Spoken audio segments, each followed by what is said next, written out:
नमस्कार मैत्रिणींनो, धागा फॅशन या आपल्या चॅनलमध्ये तुमच्या सर्वांचे मनापासून स्वागत. तर आजच्या व्हिडिओमध्ये आपण बघणार आहोत की अस्तरच्या ब्लाऊजला पाठीमागच्या भागाला आपण म्हणजे कंबरपट्टी कशा पद्धतीने लावायची. खूप सोपी, खूप छान पद्धत आहे. तर नक्की बघा. तर काय करायचं आहे आपल्याला, त्यासाठी अगोदर अस्तरचं कापड घ्यायचं आहे आणि ती पट्टी आपल्याला तयार करून घ्यायची आहे. तर मी ही घेतलेली आहे 2.25 इंचाची, म्हणजे रुंदीला 2.25 इंचाची मी ही पट्टी घेतलेली आहे. तुम्ही तुमच्या आवडीनुसार किंवा जर कापड कमी असेल तर तुम्ही 1 इंचाची घेऊ शकता आणि कापड जास्त असेल तर तुम्ही जास्त पण रुंदीला पट्टी घेऊ शकता. तर आता काय करायचं आहे आपल्याला, असं एक साईडला 1/2 इंच फोल्ड करून घ्यायचं आहे. तर एकसारखी टीप मारून घ्यायची आहे.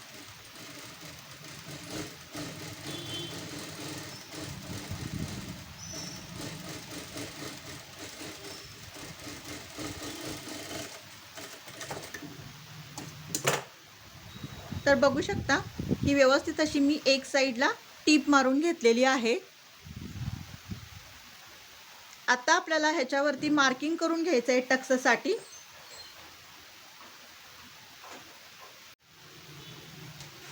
आता आपण जे आतल्या साईडला जे आहे ना, इथे आपल्याला टक्सचं मार्किंग करून घ्यायचं आहे. तर ते किती घ्यायचं आहे, तर इथून आपल्याला घ्यायचं आहे 4.5 इंचावरती आणि इथून पण आपल्याला घ्यायचं आहे 4.5 इंचावरती आणि उंची घ्यायची आहे आपल्याला 5 इंच. ह्या पण साईडला आपल्याला उंची घ्यायची आहे 5 इंच. तर इकडे आपल्याला घ्यायचं आहे अर्धा इंच, इकडे पण अर्धा इंच. तर बघू शकता अशा पद्धतीने आपल्याला टक्स मारून घ्यायचे आहेत.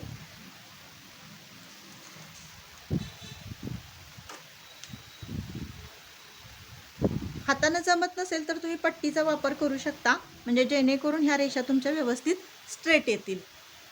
तर आपल्या दोन्ही साईडचे आपले टक्सचं मार्किंग करून झालेलं आहे. म्हणजे मध्ये आपल्याला काय करायचं आहे, तुम्ही अगोदर मध्य काढा आणि त्याच्यानंतर इकडे 4.5 इंच घ्या, ह्या साईडला 4.5 इंच घ्या आणि उंची घ्यायची आहे आपल्याला 5 इंच 5 इंच आणि आपल्याला टक्सची रुंदी असणार आहे 1 इंच. तर आपण आता टक्स व्यवस्थित स्टिच करून घेऊयात.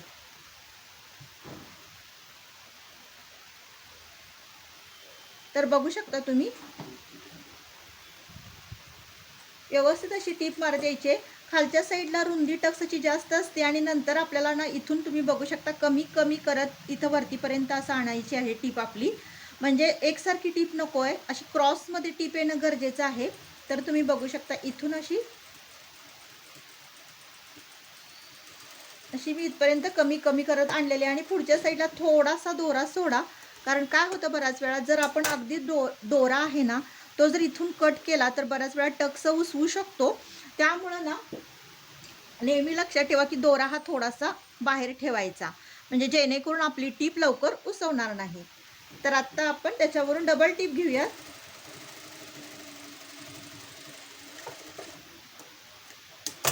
तर तुम्ही बघू शकता कसा आपला टक्सा असा व्यवस्थित आलेला आहे, तुम्हाला दिसतच असेल. तर आता आपण ह्या साईडला पण त्याच पद्धतीने टक्स स्टिच करून घेऊयात.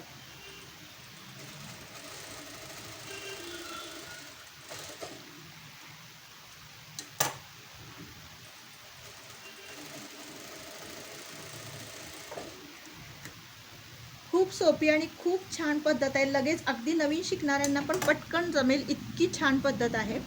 तर आता आपल्याला काय करायचं आहे, जी आपण पट्टी तयार केलेली आहे ना, ती आता आपल्याला जोडून घ्यायची आहे. आपली ही जी कंबर पट्टी तयार झालेली आहे ना, ती पूर्ण आपल्या ब्लाऊजला अशी जोडून घ्यायची आहे.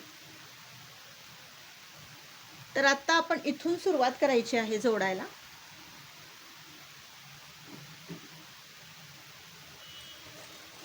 पाव इंच अंतर ठेवा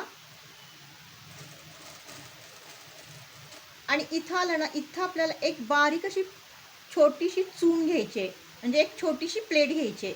तुम्ही बघू शकता इतकी नाजूक अशी. ती कशासाठी, बराच वेळा काय होतं, आपण जर डायरेक्ट पट्टी लावली तर बराच वेळा ती पट्टी असते ना, जी कंबर पट्टी लावलेली असते ना, ती अधांतरी राहते आणि फिनिशिंग छान येत नाही. त्यासाठी या बारीक बारीक छोट्या गोष्टींकडे लक्ष देणं गरजेचं आहे. तर इथे मी पाव इंच असा फोल्ड केलेला आहे. थोडीशीच बारीकशी चून घ्या आणि परत त्याच्यावरून अशी टीप मारा. तर आता आपण पूर्ण अशी टीप मारून घेऊया.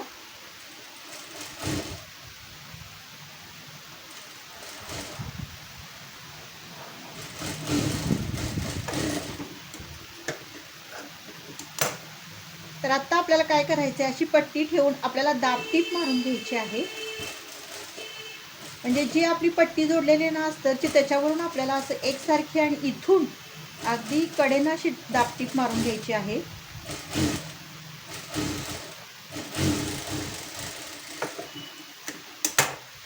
तर बघू शकता किती छान आपली पट्टी ही जोडल्या गेलेली आहे. तर आत्ता आपल्याला काय करायचं आहे, ही पट्टी जी आहे ना, ही आतल्या साईडला अशी ठेवून आपल्याला मोठी टीप करून मधून अशी टीप मारून घ्यायची आहे. कारण ही टीप जी असते ना, आपण मधून मारतो, ती मोठी ठेवायची असते. कारण हेमिंग घातल्यानंतर म्हणजे हात शिलाई केल्यानंतर ही टीप आपल्याला उसवायची आहे. म्हणून ही टीप नेहमी मोठी ठेवायची आहे आपल्याला. ती 4 वर वगैरे ठेवू शकता तुम्ही, 3.5 4 वरती.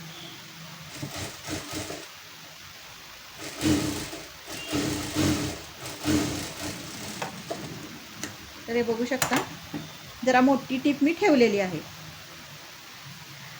आणि तुम्हाला एक सांगते की हे जे आपले 2 आपण टक्स घेतलेले असतात ना, तर ते एक तर ह्या साईडला किंवा ह्या साईडला आले पाहिजे. म्हणजे त्यांच्या ज्या दिशा आहेत ना, त्या व्यवस्थित एकसारख्या दिसल्या पाहिजे. जर तुम्ही एक टक्सचं इकडं साईडला ठेवला आणि एक टक्स ह्या साईडला ठेवला, तर ते खूप फिनिशिंग खराब दिसतं.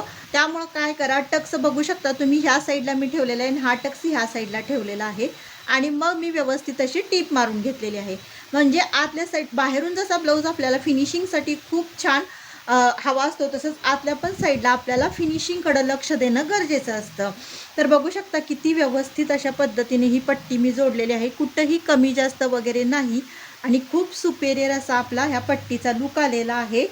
इथून सुद्धा अशी स्ट्रेट व्यवस्थित आपली पट्टी आलेली आहे. ह्या ज्या छोट्या छोट्या गोष्टी असतात, ह्या ज्या ट्रिक्स असतात ना, त्या जर आपण काळजीपूर्वक बघितल्या ना, तर नक्कीच आपली पट्टी फिनिशिंग सहित लागणार आहे. नवीन शिकणाऱ्यांसाठी सुद्धा लगेच लक्षात येईल, इतकी सोपी आणि इतकी छान पद्धत मी तुम्हाला सांगितलेली आहे. तर मैत्रिणींनो, नक्कीच तुमच्या ब्लाऊजवरती अशा पद्धतीने ही पट्टी जोडण्याचा प्रयत्न करा. फिनिशिंग खूप सुंदर येईल. तर मैत्रिणींनो, हा व्हिडिओ तुम्हाला कसा वाटला नक्की कमेंट करून सांगा. आवडल्यास लाईक, शेअर आणि सबस्क्राईब करा. भेटूया नेक्स्ट व्हिडिओमध्ये.